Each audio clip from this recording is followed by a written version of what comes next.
여러분 안녕하세요. 이렇게 여러분을 만나게 되어 반갑습니다. 지난 시간 첫째 천사의 기별에서 심판을 중심으로 등장하는 처음 두 개의 동사, 두려워하라, 영광을 돌리라를 살펴보았습니다. 이 시간에는 세 번째 동사인 경배하라로 들어가 보도록 하겠습니다. 누구를 경배하느냐? 바로 그것이 우주에서 벌어지는 선악간의 대쟁투의 핵심 쟁점입니다. 거짓 하나님께 경배하도록 해서 하나님과 피조물 사이를 영원히 갈라놓고자 하는 것이 사단의 작전이죠. 그럼 먼저 경배가 무엇인지부터 살펴볼까요? 요한계시록 14장 7절에서 경배하다로 번역된 그리스어 동사 프로스쿠네오는 문자적으로 절하다 또는 엎드리다를 의미합니다. 하나님이 경배의 대상이 되실 때 이 단어는 육체적으로 엎드리는 것과 더불어 마음으로 절하는 것까지 의미하는데요. 경배는 그분의 영광 앞에 우리가 얼마나 나약하고 죄 많은 존재인지를 표현하는 행동입니다. 그런 의미에서 경배는 믿음과 충성에 관한 것입니다. 이 두 개념을 나눠서 보도록 하겠습니다. 계시록 4장에는 하늘의 존재들이 엎드려 우리 주 하나님이여 영광과 존귀와 권능을 받으시는 것이 합당하오니 주께서 만물을 지으신지라고 경배하는 장면이 나옵니다. 경배는 근본적으로 하나님의 성품, 즉 하나님이 자신이 누구라고 말씀하시는지에 대한 믿음을 고백하는 행위입니다. 우리는 성경을 통해 하나님은 사랑이시다, 그분은 선하시다, 그분은 위로자이시며 창조주이시다 라는 것을 잘 알고 있습니다. 이러한 사실을 인지하는 것도 중요하지만 진정한 경배를 드리려면 보다 친밀한 차원에서 하나님이 누구신지를 알아야 합니다. 다시 말해 하나님이 나를 내 어머니의 태에서부터 정교하게 계획하신 분이자 나의 창조자이심을 믿는 것이죠. 이런 의미로 하나님을 경배하려면 믿음이 필수적입니다. 사단은 우리 인생이 우연의 산물이고 우리들이 완전하지 않아 쉽게 깨어지는 존재라는 믿음을 강요합니다. 진화론의 가치로 재어보면 인간이란 그저 가치 없고 불안정한 존재일 뿐이니까요. 따라서 우리가 하나님을 경배한다는 말은 그분을 우리의 창조주로 인정하고 세상이 가르치는 거짓 사상이 아닌 성경에 기록된 진리가 믿고 그분께 나아간다는 말입니다. 우린 목적을 가지고 태어났고 경이롭게 창조되었으며 그분 앞에서 무한한 가치를 지니고 있다는 진리 말입니다. 하나님께 경배한다는 것은 우리의 존재를 계획하시고 창조하시고 또 매일의 필요를 채워주시는 분께로 돌아간다는 것을 의미합니다. 그분은 우리의 머리카락까지 세실 정도로 우리 자신보다 우리를 더 잘 아시는 분입니다. 그런 의미에서 경배는 고향으로 돌아가는 느낌이어야 합니다. 가장 안전한 곳이죠. 하나님이 어떤 분이시고 우리를 위해 무슨 일을 하셨는지 알게 된다면 그 사랑 많으신 창조주 앞에 자연스럽게 엎드려 경배하게 될 것입니다. 하지만 그게 다가 아닙니다. 에덴에서 인류가 범죄한 후 모든 것들이 죄로 인해 망가졌습니다. 전혀 하나님께서 계획하신 일이 아니었죠. 그래서 하나님께서는 그분의 자녀인 저와 여러분을 다시 데려가시려고 그분의 아들을 보냈습니다. 이 점에서 경배는 창조주 하나님뿐 아니라 그분이 우리의 구원자시라는 것도 인정하는 행위입니다. 우리가 그분을 개인의 구주로 받아들이면 하나님께서는 우리를 새로운 사람으로 거듭나게 해주시겠다고 약속하십니다. 그 일은 오늘 바로 우리 마음의 변화를 통해 이루어집니다. 하지만 그분의 약속 속에는 우리의 몸까지도 완벽하게 변화되어 하늘로 올라가게 될 날도 들어 있습니다.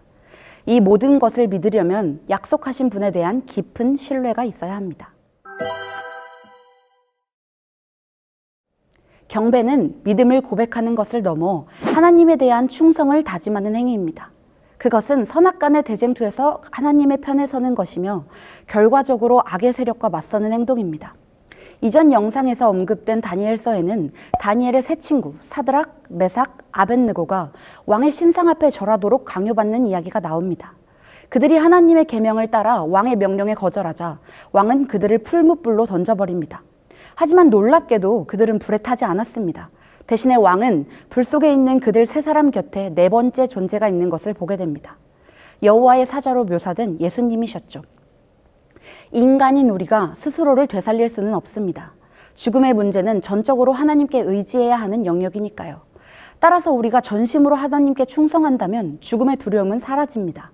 다니엘의 세 친구가 두려워하지 않은 것처럼요. 하나님께서 그날 그들을 풀무 속에서 건져내셨습니다.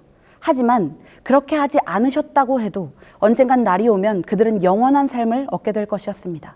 그러니 우리는 죽음의 문제에 관해서는 걱정할 것이 없습니다. 하지만 우리가 하나님 대신에 사단을 경배하기로 한다면 결국 우리는 죽음을 선택하게 될 것입니다. 사단을 선택한다는 건 우리가 일부러 그렇게 하려고 결심한다는 뜻이 아닙니다. 우리 중 누구도 그래, 난 오늘부터 사단에게 경배할 거야 라고 말하지 않습니다. 하지만 대쟁투의 관점에서 본다면 중간지대는 없다는 것을 기억해야 합니다. 성경대로라면 우리가 하나님과 함께하지 않는 것은 결국 그분을 대적하는 것이기 때문입니다. 살면서 하나님을 뒷전으로 모신다면 그게 바로 우리가 사단을 선택한다는 것이죠. 하지만 우리에게는 복음이 있습니다. 하나님께서는 우리를 구원하고 싶어 하십니다. 영생을 주고 싶어 하십니다. 그래서 계속해서 우리를 부르시고 오늘 이 영상도 그래서 만들어지게 된 것입니다.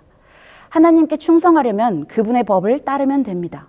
성경은 그분의 멍에가 쉽고 가볍다고 말합니다. 이유는 간단하죠. 예수님께서 대신 지셨기 때문입니다. 현실을 말한다면 우린 누구도 하나님의 법을 온전히 지킬 수는 없습니다. 열심히 노력하는 것은 좋죠. 율법은 하나님의 성품을 드러내는 거울이니까요. 하지만 그런다고 구원을 보장받지는 못합니다. 우리는 예수님께 의지해야 합니다.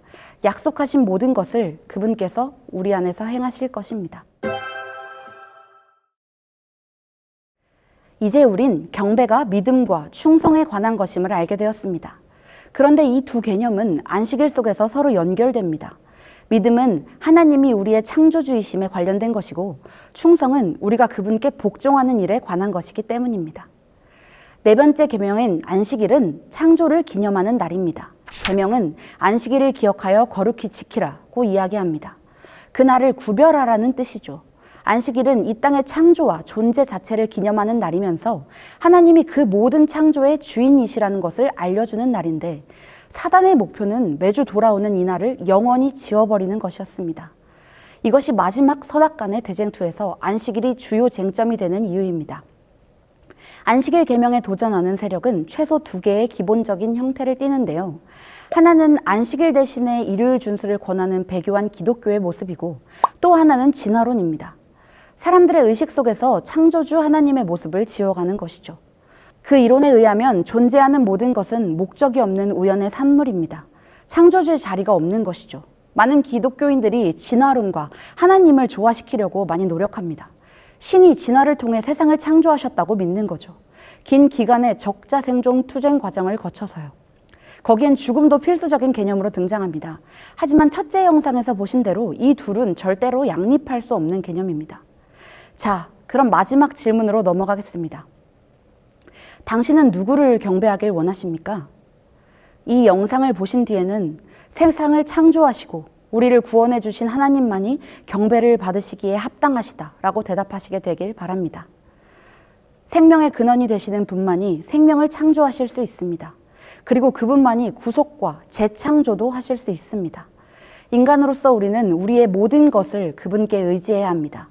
그 사실을 믿음으로 신뢰하고 충성으로 고백할 때 그때 비로소 참된 경배가 시작되는 것입니다.